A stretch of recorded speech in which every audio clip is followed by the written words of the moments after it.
Hey everyone, it's Megan Dooley here, creator of Mentorship with Megan, and you guys are joining me today to talk about Chapter 3 in the NBCOT exam book, and we are starting on page 46, the reevaluation and intervention review.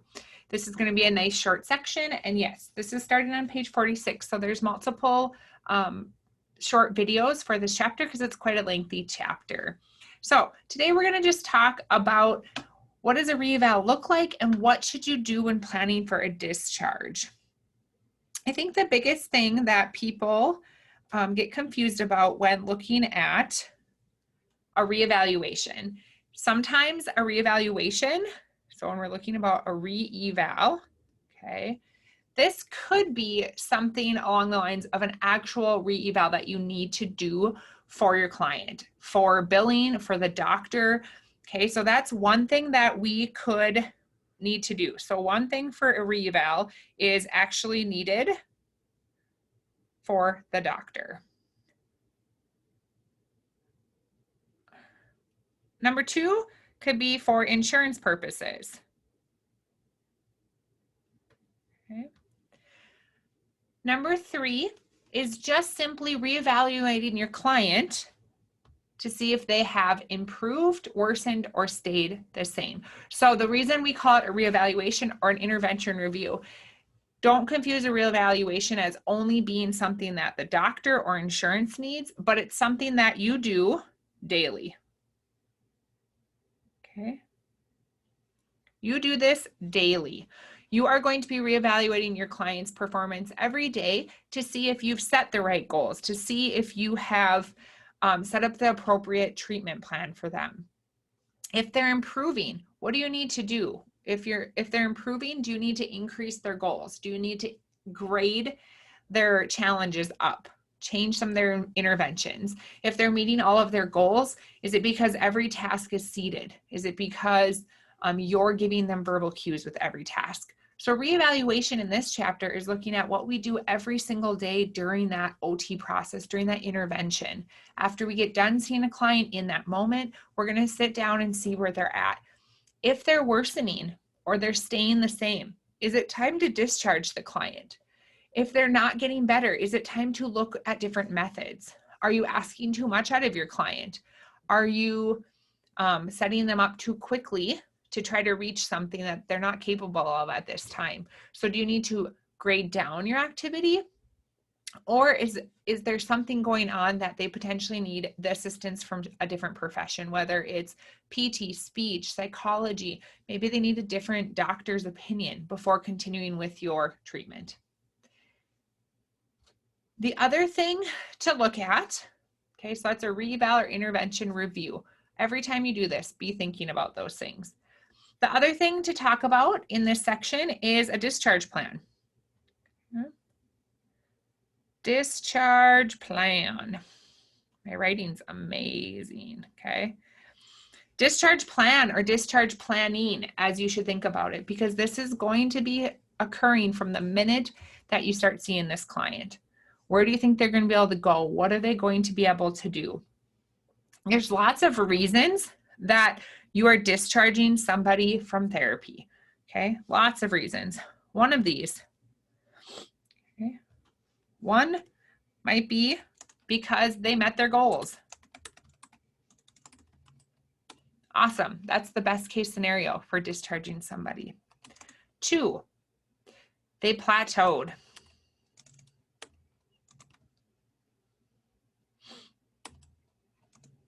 So at this point, insurance isn't going to keep covering it. Insurances like Blue Cross, Medicare are looking to make sure that they're continuing to make improvements, and you're showing those improvements with your progress reports. So if they're not, you're going to have to discharge, especially if you're not or put them on a maintenance program. Okay. Three,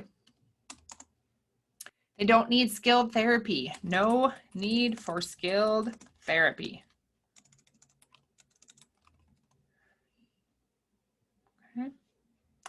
That's a good thing too. This may mean that you have taught them everything they need to know. You've done a good job of reviewing their goals, reviewing their plans, reviewing their home exercise programs. Their caregivers have demonstrated knowledge in the teach back methods maybe you've given them for transfers, bathing, dressing.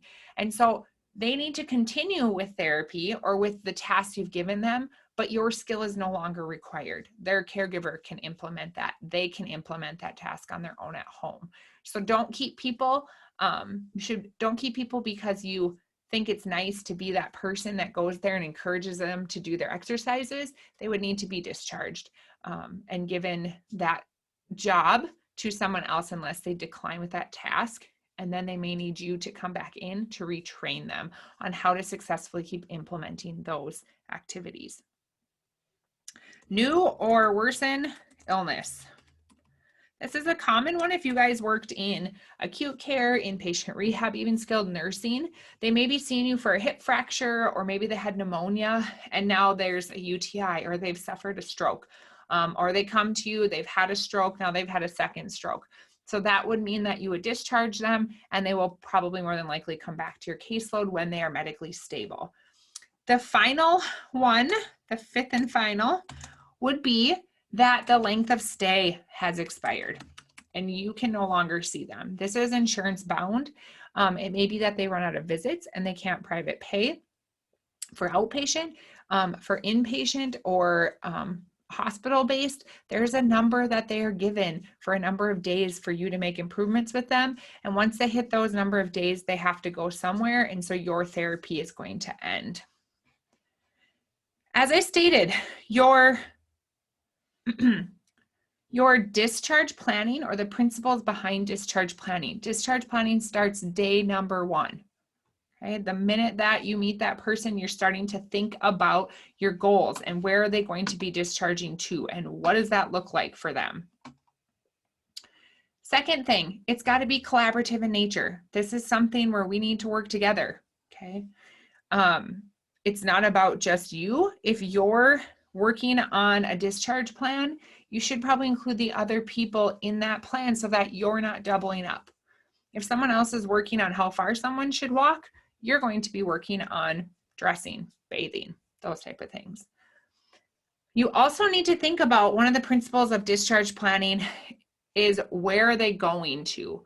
If you're in acute care, your discharge plan may heavily weigh on what is next, what facility is next, what environment is next. So your discharge plan may be teetering on nursing home, inpatient rehab, or directly home.